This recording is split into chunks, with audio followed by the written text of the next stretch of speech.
Yo, what it is, YouTube? It's your boy DC coming back with another bullseye of a video here today on the channel. We gonna be ranking the best preamp plugins under 1,000. So if you guys do like this video, don't forget to like, comment, and subscribe. Let me know any of your experiences with any preamps down below. I would love to hear your suggestions. What should have been on the list, and any experiences you got with any of this stuff. So let's go right now, okay? And give me more ideas for ranking videos. I love doing these videos, and I know y'all like them too.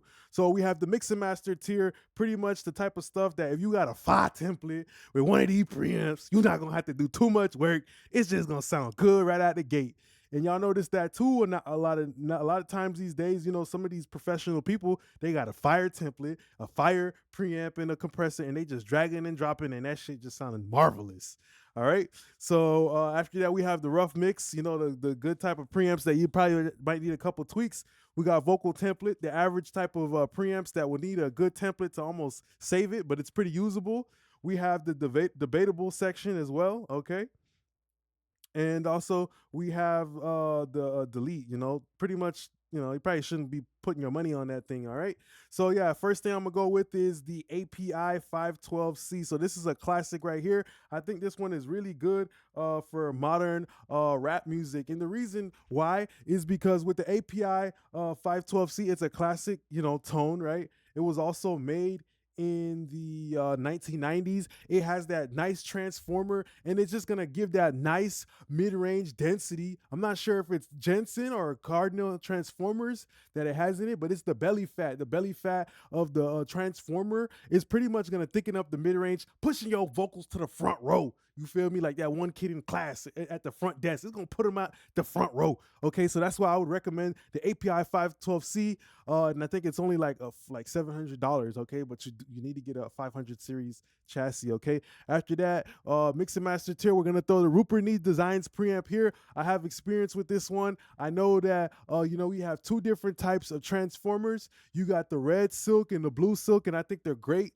Although I would only use them like 10 to 20% because they can kind of get overwhelming. I used to even fuck around and throw that silk on my mix bus. I would throw it on vocals. I threw it on bass. I threw it on a bunch of different stuff when I had that preamp in the Neve 542s. So yeah, this is really good. Imagine it to be like a situation where you're a gladiator, you're battling, and imagine that silk transformer to be like a shield. It's protecting you, and because it's big and thick, it's kind of protecting your vocal from becoming harsh because that transformer is soft saturating the top end. You feel me? Sometimes even adding brightness if you use the red mode. Okay, then we have the Camden. I like the Camden a lot.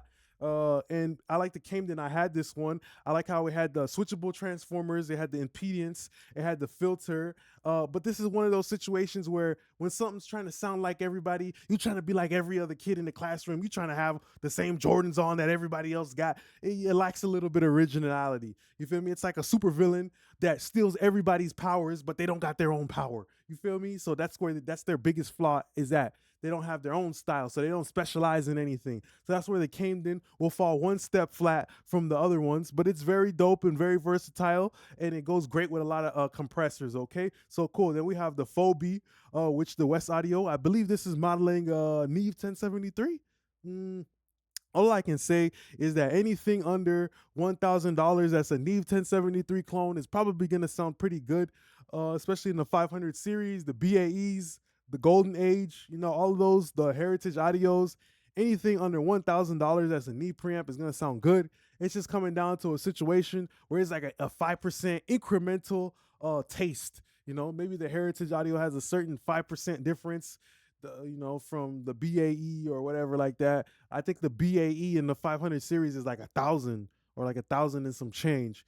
So yeah, that's what I can say about the 1073s.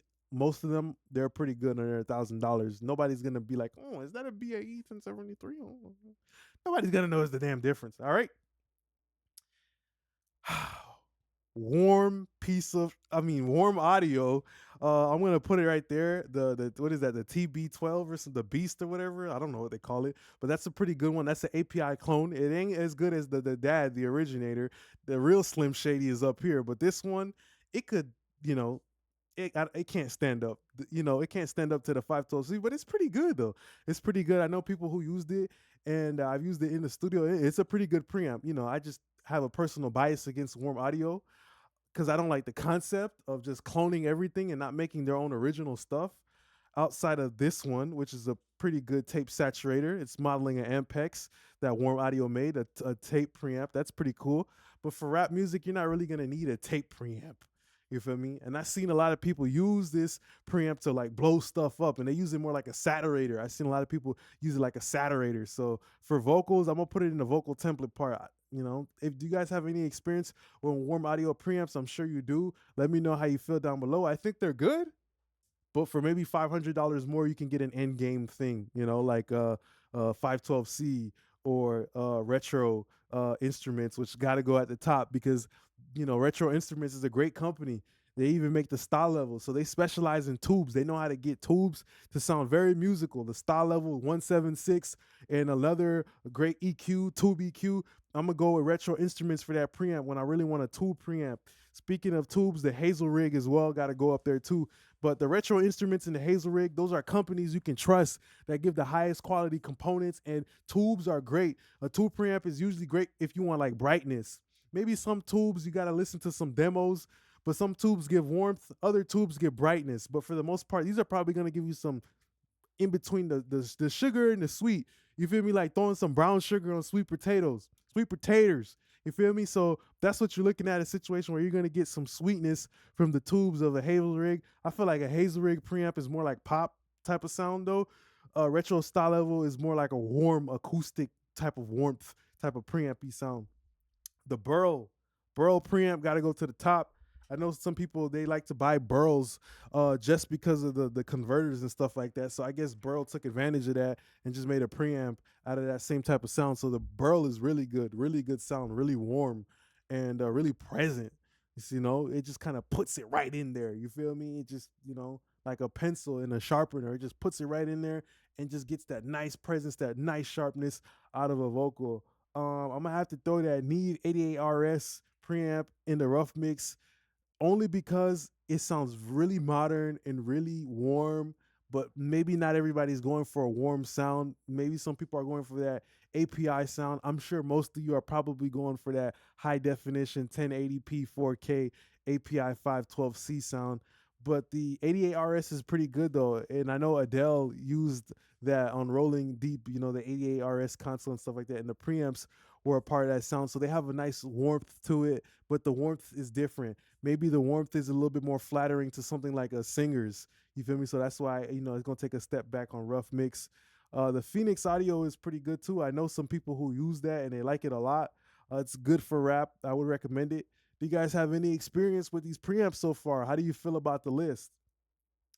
We're gonna have to throw that Focusrite at rough mix. I like it. It's not like the typical Focusrite preamp that you'll see on the stock interfaces, but it's actually, I guess, a different flavor, a little bit neutral, and it has a nice little bit of transformer warmth that maybe will complement stuff like a Shure SM7B, maybe something like a U87, maybe something along the lines too of a Fat 47 microphone will go really well with a Focusrite ISA, you know, and it has that transformer and it has a nice neutral tone, is what I would explain it as vanilla, okay? Haagen-Dazs vanilla, okay?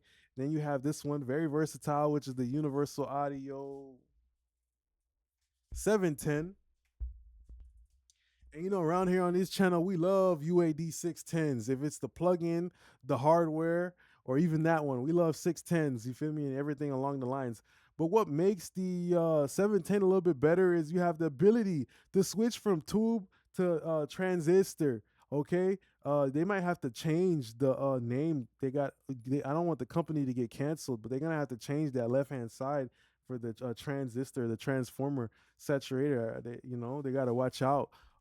So the most important thing too, that's a really good ass preamp that has two different tones. You can blend both of the components. You can blend the drive, and it's pretty good. It's got that thumping, creamy sound, but it could also get distorted and get hot.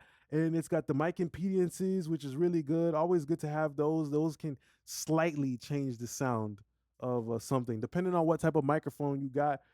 Changing that power current can kind of change, give it a little bit of different feeling. Vocal template, we're gonna throw the SSL preamps in there. Nah, that would be blasphemous. I gotta put SSL preamp in rough mix.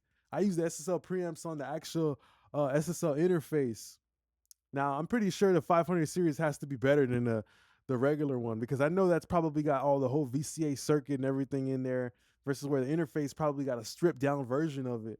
But that one is really good though. You know, the SSL preamp is gonna be great for rap music. It's gonna be great because it's gonna have that VCA topology. That's gonna give that little bit of mid-range aggression if you push it. And I believe this one has the ability to play around with the THD, right?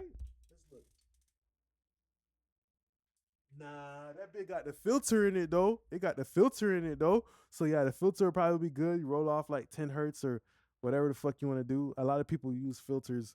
Vocal template, the ART is pretty good. Can't even disrespect ART. Can't sit here and act like I ain't do like 50 songs on the ART preamp. Come on, man. The ART is a workhorse. That's the perfect budget preamp when you starting out for only $500. I think the rack one can go for $350 too. So yeah, then last thing we have is the Empirical Labs.